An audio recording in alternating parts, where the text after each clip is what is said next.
begin with the latest developments in the shooting of two National Guards members in the nation's capital, just blocks from the White House. The accused shooter, currently in custody, has direct ties to Washington State.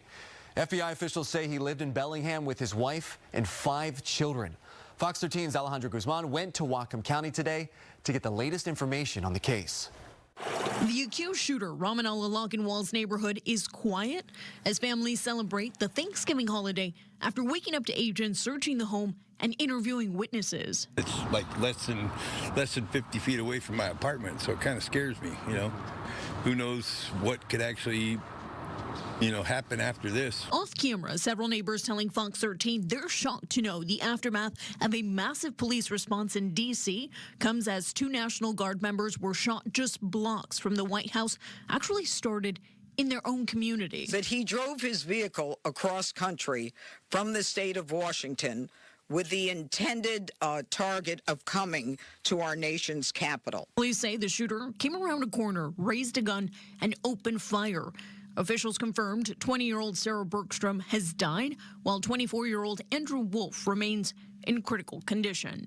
That person will be prosecuted to the fullest extent of the law. Lochinwall was shot and taken into custody. We've since learned Lochinwall entered the U.S. legally in 2021 under humanitarian parole as part of the Biden administration's Operation Allies Welcome in the aftermath of the country's withdrawal from Afghanistan.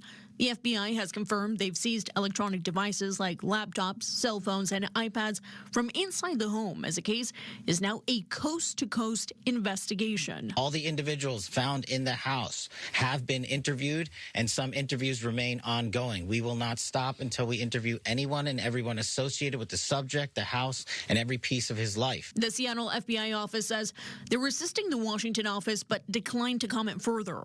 Bellingham police chief says they immediately stepped in to support federal investigators. In a statement, police chief Rebecca Mertzig saying, "As soon as I was notified of the situation and the possible connection to Bellingham, I called our local FBI partners to offer Bellingham Police Department's assistance with their criminal investigation."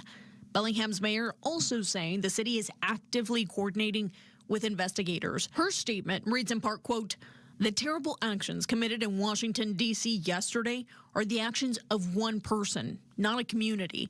They don't represent Bellingham's values." President Donald Trump addressed the nation last night following the attack. It was a crime against our entire nation. This heinous assault was an act of evil, an act of hatred, and an act of terror.